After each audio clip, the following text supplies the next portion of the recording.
What's up, y'all? My name is Alan Sheriff, aka Alan, the Sheriff of all things innovative, and this is the ATS Podcast. Here on the ATS Podcast, we talk about all things science, technology, and psychology related, and it's my hope that we're making the world a better place, one new episode at a time. So let's get into it. So today, I've decided to focus a bit more on the technology segment rather than the psychology segment. I wanted to sit down with one of my closest friends today and just have a conversation about how technology is impacting our lives, our culture, and just every other aspect. And so I thought, who better to really sit down and have a conversation with on this subject? He's even currently trying to write a book about it. He's trying to start projects around it.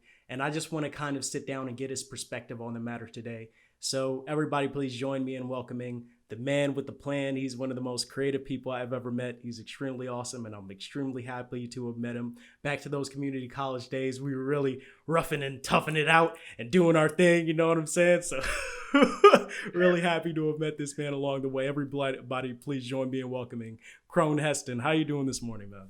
Hi, thank you for having me, and thank you for the wonderful introduction. I've never been introduced that way. I'm trying to step my introduction game up, man. You know what I mean? Like, I got to give my friends the shine, you know, so I can't slack there. But yeah, man, again, it's really awesome to have you on today. I think we're going to have a really awesome discussion. We're going to be discussing the pros and cons of technology. So let's go ahead and jump into it. So I want to be able to get a bit clearer perspective of how you feel about the subject matter. So can you talk to me about some of the concerning developments that you've been seeing in society today that have led to your opinion on the matter, and what are some of the challenges that we face moving forward because of those developments that you've noticed? Yeah, so as technology progresses, there are more and more issues with that. And I'll say it as it is, because look at last year, right? During the 2021 or 2020 COVID pandemic, the new consoles came out, and there was a shortage of consoles, the PlayStation 5, the Xbox Series X, and people just wanted to grab them. They wanted them so badly, but scalpers bought them first through their bots and are now reselling them for over double the price on the internet. Some are even going for up to like $25,000 for a PlayStation 5, which is ridiculous. I was one of the people in the parking lots, man. Like, I was out there with my sword. Like, I was getting ready to go to war for one of those things. It's like, nah, I've just been struggling trying to get a graphics video card. I don't really need PlayStation 5 right now. And people are addicted to these because the thing is, the method works for scalpers. People will buy them for double the price, and it's quite ridiculous. So it's showing a lot of fundamental flaws in the human mind, in the human psyche, about addiction. I gotta have the newest console. I gotta have the newest phone. I gotta have the newest whatever. I see that as a rising issue that's not getting enough attention as it should be.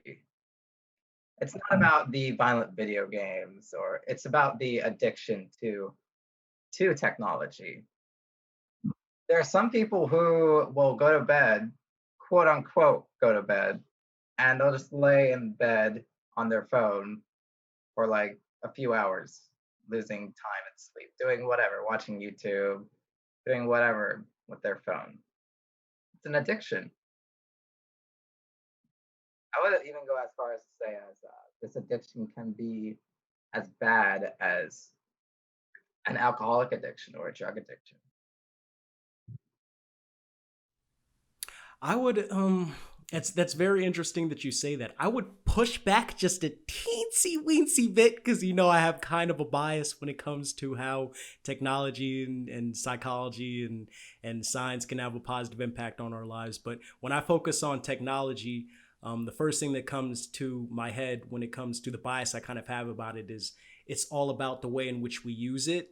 And so the way in which we use it can help improve people's lives along the way. And so with the kind of pushback that I already had in my mind. I was thinking about the consumerism behavior when it came Okay. to taking in all of these different technologies that we see, you know, whether it be phones or whether it be, I don't know, dryers or washing machines and stuff like Right. that. And it's like we're not seeing ways in which we can, you know, recycle all of these products and stuff like that. But it's just the, oh, I want because it's better for me if I use this product rather than this product that I was using like a long time ago. Kind of like planned obsolescence. But Of I was course. thinking to myself, it's kind of important that we consider how we're using technology along the way and how considerate we are with how we kind of being considerate along the way as to how we consume this technology, you know, and how we're using it in our lives, as opposed to technology kind of inherently being bad.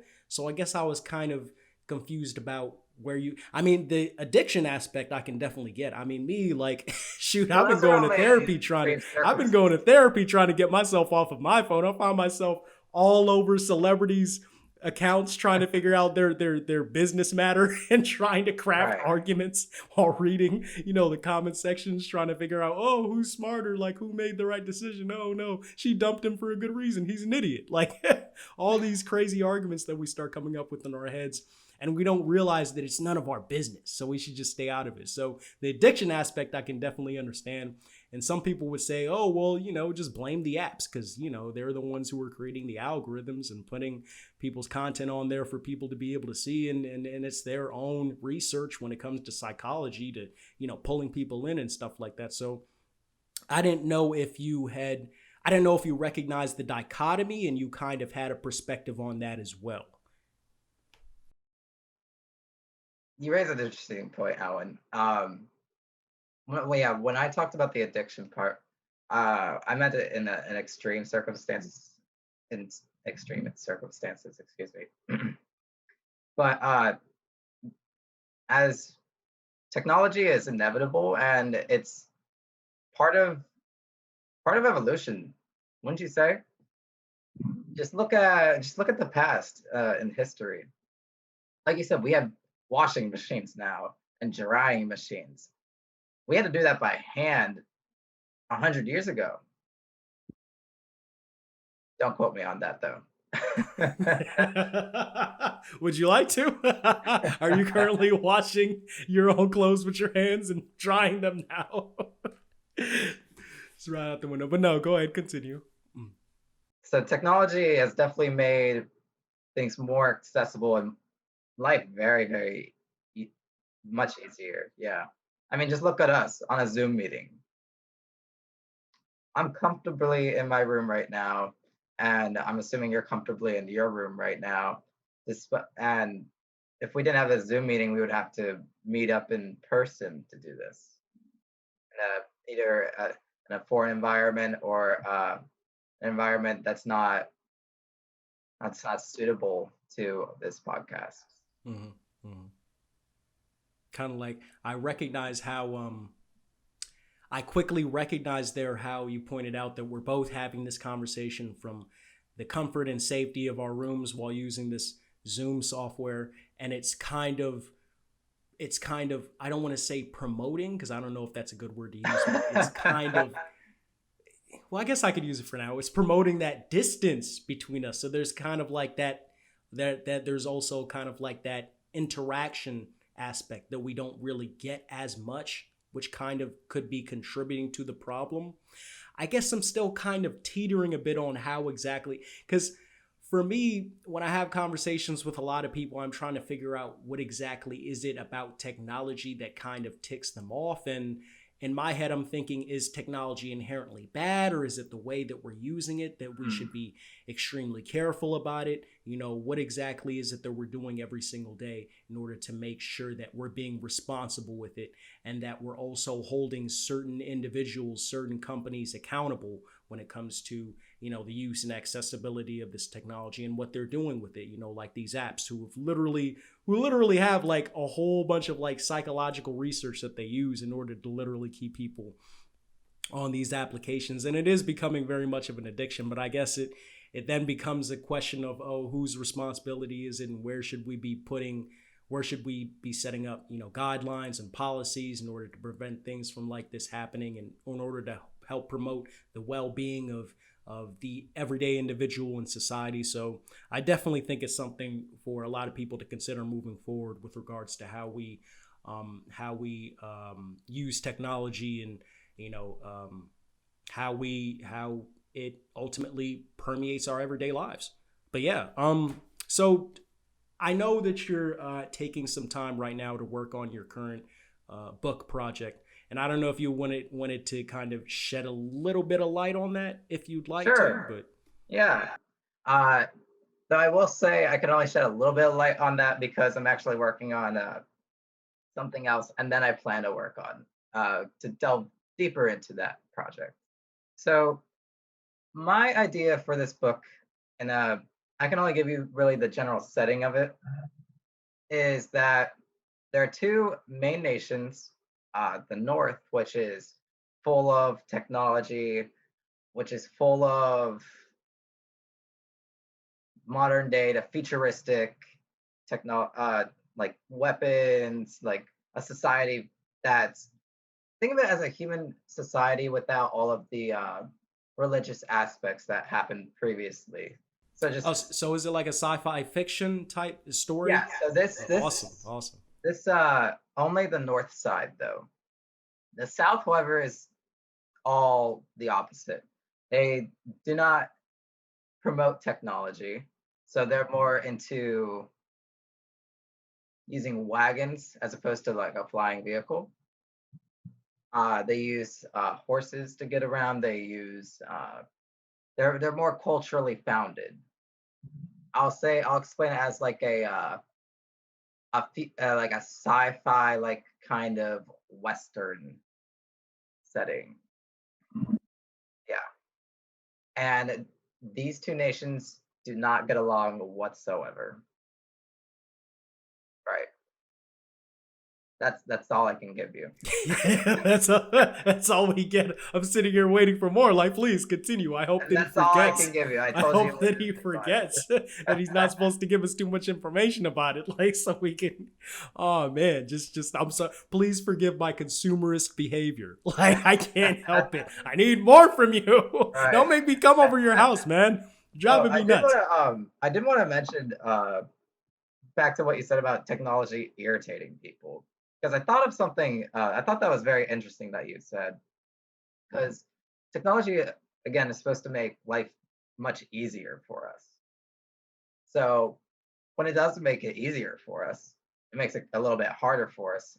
Of course, it can get irritating, such as, let's say you're talking to Siri, like you're trying to get home, but you don't know how to get home. So like, Siri, help me get home. And then Siri's like, okay, playing a song "Home" by the Beatles, or so, something like that. And you're just like, what? No.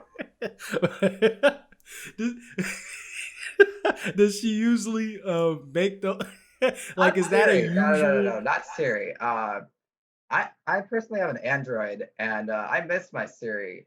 Siri would always be there for me. Bixby, that's the AI that's on my phone. It's not a good AI. She doesn't even listen to me. So I'll be like, hey Bixby. Yeah, there's nothing.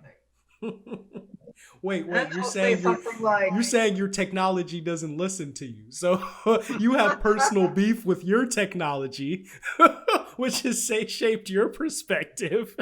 And because technology has wronged you, but not me, you got personal beef. Oh man, you can't do that. Well, again, she won't listen to me, but she listens to today Alwyn. When you're with your audio issue, it's supposed to make life easier. Good point. Good point. You make a good point. Did you feel irritated? But I like to have conversations with my audio software. I like to rub, the head of my computer. Please work for me today. I promise I'll treat you well. You'll rest for the next couple of weeks, and then I'll use you again. That's the difference between me and you. I have conversations with my technology. Well, my technology won't have conversations. I help them feel better because it doesn't like you. It doesn't like you. But no, But no, like on a serious note. So that actually makes me want to ask the question though. Do you have Okay. like any real serious personal anecdotes that have led to the perspective that you have today about technology? What are some of the things that you've seen in your life or have probably occurred in your family life, if you're willing to speak on it, that you've seen that has helped you realize maybe technology isn't as good as it appears to be? Well, for one thing,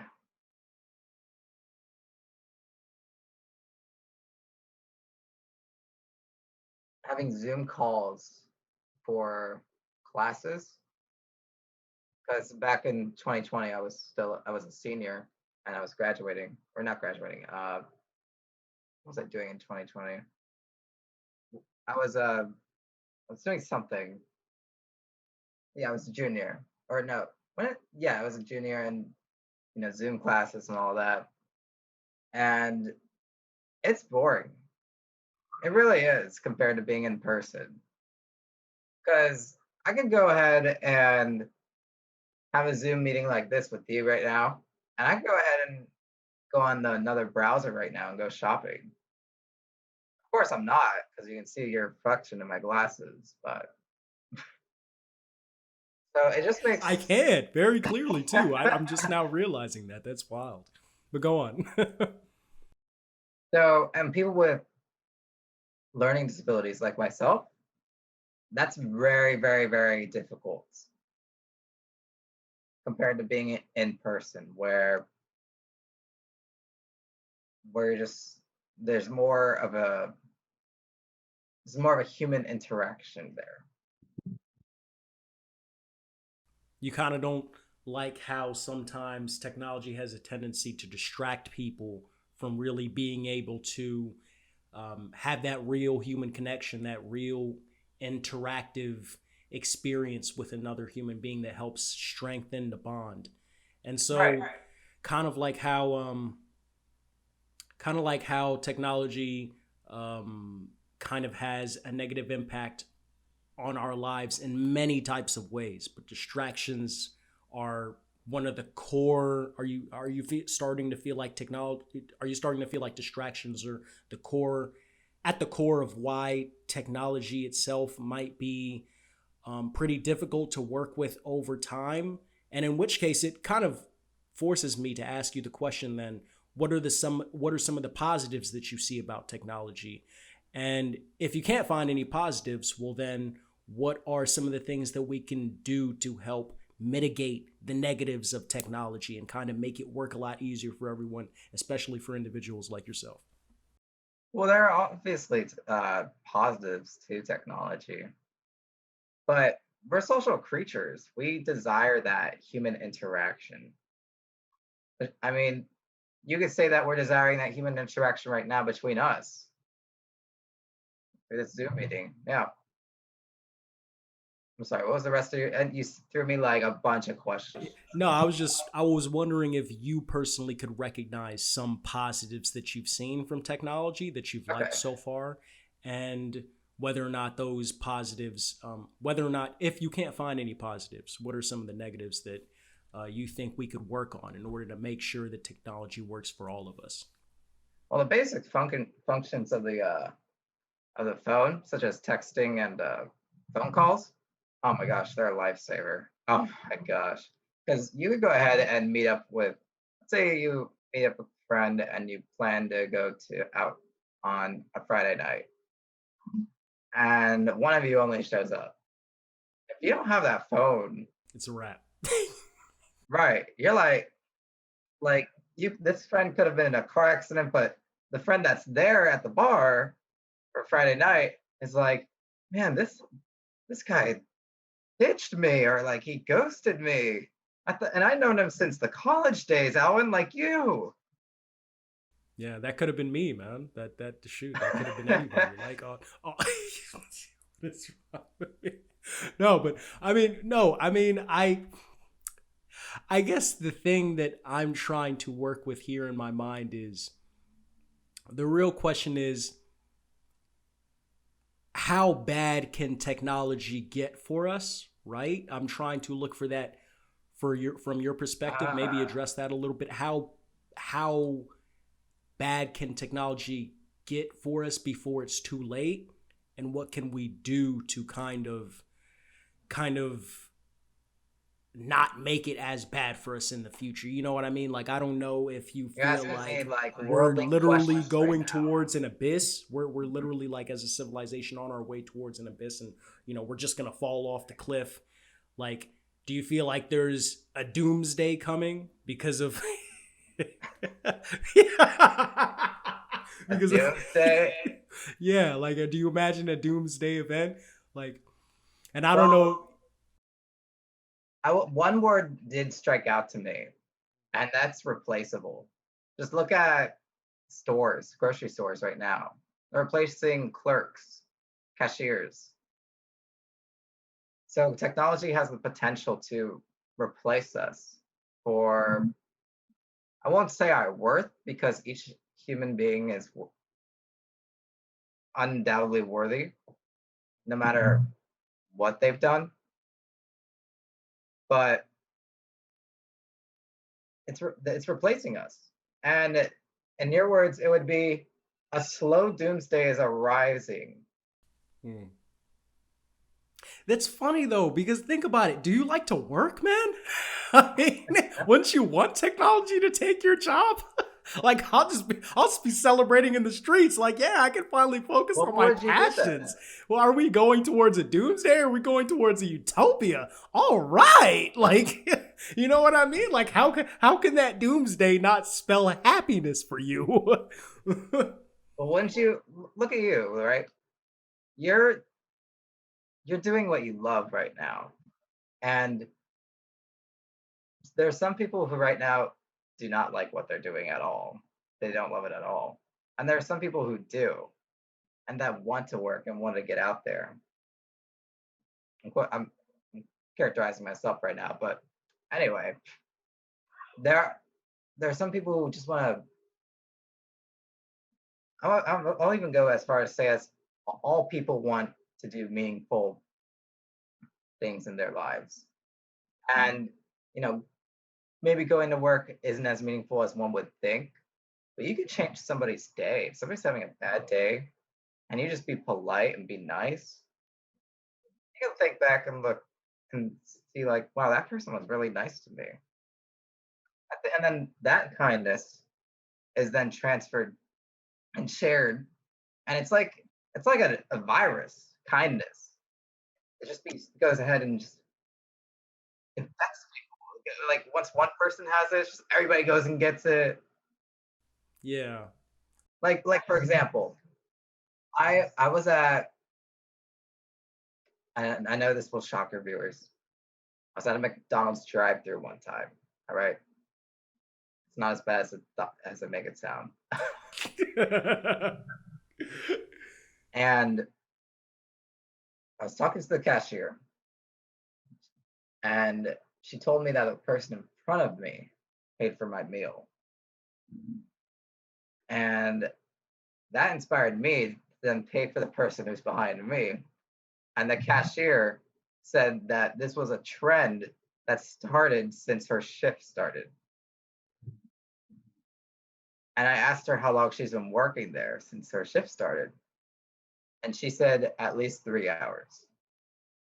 I'm starting to kind of catch on a bit more to what you're saying. It's like the congregational aspect. It's like it instead of ripping people apart, without technology, we're kind of brought together, and we're able to have these experiences with one another and be able to do nice things for one another. So it's like the human element is kind of missing. I definitely understand that. At the same time, I feel like there are ways in which, you can help bring people together with technology, but yeah, I guess we're just gonna have to see what happens. We'll see what happens to society. I mean, I'm not sure what's gonna happen. Shoot, I don't even know if we're gonna be able to have Zoom meetings. Our future could look like the Terminator. You know, we're just hiding underground and just trying to fight off robots. And I'll probably see you one day, and you'll probably be like, "I told you." Like, just be like, right. "Oh." Like we'll see each other. We'll be like, even before the podcast, we were introducing ourselves. Like, I haven't seen you since the war. Well, we're going back to that war right now. We're going back to the. It's like a vicious circle. Humanity never learns its lessons.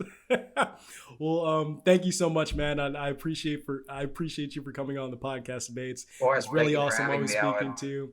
Do you want to tell people a little bit about where they can find you if you have some social media? Oh my gosh.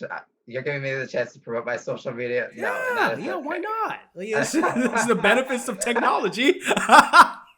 I doubt people would be interested in like seeing my posts or whatever. That is completely fine. Nowhere? You have nowhere at all? Right. What about Facebook? I'll send you the links and you can put in like the description below. All right. Tell them your at. Like, do you at least have your at? Like, I'm not hip like that. All right. Not hip like that. Oh man, you've been off the grid for a while. You just been doing your thing. You're just like, forget technology. I'm a person that keeps to myself, and if you like me, then go ahead and I'll follow each other, and we're friends, and then we can talk to each other and we can see what we're up to. But I don't post anything on my social media, Owen.